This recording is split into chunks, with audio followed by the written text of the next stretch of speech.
اگر بحیرہ احمر میں جہاز محفوظ نہ رہے تو صرف مشرق وسطی ہی نہیں بلکہ پوری دنیا کی تجارت ہل کر رہ جائے گی۔ تیل مہنگا ہو سکتا ہے، سپلائی چین متاثر ہو سکتی ہے اور عالمی معیشت کو اربوں ڈالر کا نقصان ہو سکتا ہے۔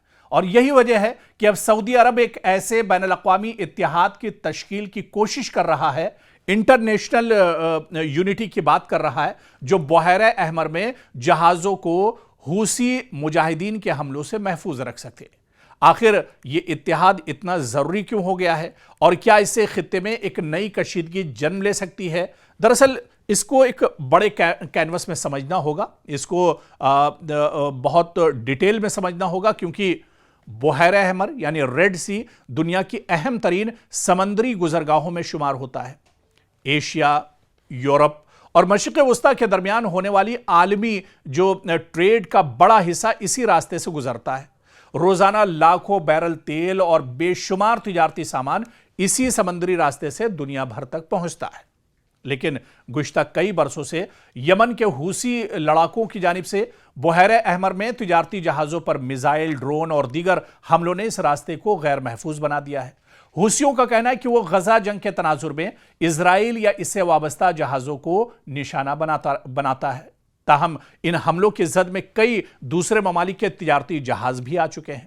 اب خبر یہ ہے کہ سعودی عرب بحیرہ احمر میں جہاز رانی کے تحفظ کے لیے ایک بین الاقوامی اتحاد بنانے کی کوشش کر رہا ہے۔ رائٹرز کے مطابق سعودی حکام مختلف ممالک سے بات چیت کر رہے ہیں تاکہ ایک ایسا مشترکہ نظام بنایا جا سکے جو اس اہم سمندری راستے کو محفوظ رکھ سکے، کیونکہ اب دھڑکنیں سعودی عرب کی بھی بڑھنے لگی ہیں۔ سعودی عرب پر بھی اب تیل کی قلت ایک طرح سے ہو سکتی ہے اگر ریڈ سی کو حوثی لڑاکے اگر پوری طرح سیل کر دیتے ہیں۔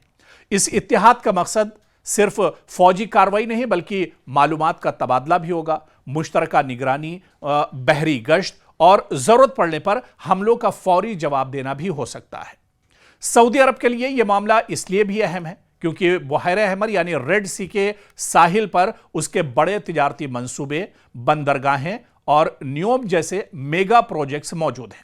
اگر یہ راستہ غیر محفوظ رہتا ہے تو نہ صرف سعودی معیشت بلکہ عالمی تجارت بھی اس سے ایک طرح سے متاثر ہو سکتی ہے۔ دوسری جانب ایران کی حمایت یافتہ حوثی تحریک اس اتحاد کو اپنے خلاف ایک نئی محاذ آرائی کے طور پر دیکھ سکتی ہے، جس سے خطے میں کشیدگی مزید بڑھنے کا خدشہ بھی موجود ہے۔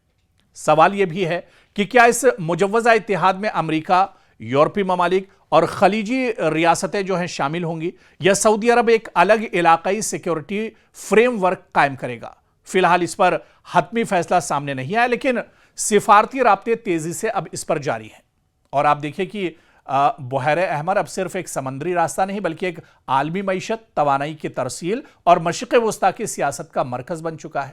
اگر سعودی عرب واقعی ایک مؤثر بین الاقوامی اتحاد قائم کرنے میں کامیاب ہو جاتا ہے تو جہاز رانی کو تحفظ مل سکتا ہے، لیکن ساتھ ہی خطے میں طاقت کے توازن اور ایران حوثی محاذ کے ساتھ کشیدگی میں بھی اضافہ ہو سکتا ہے۔ اب آنے والے دنوں میں یہ پیش رفت مشرق وسطی کی سیاست کا ایک اہم موڑ ثابت ہوگی، اور کیا سعودی عرب کا یہ اتحاد واقعی میں مضبوط ہوگا، اس کا اثر دوسرے ممالک پر پڑے گا یا دوسرے ممالک سعودی عرب کے ساتھ جڑیں گے؟ آنے والے دنوں میں یہ دیکھنا اہم ہوگا، بہت دلچسپ ہوگا کہ کیا سعودی عرب کو اس بڑے ایشو پر دوسرے ممالک کا ساتھ ملتا ہے یا نہیں۔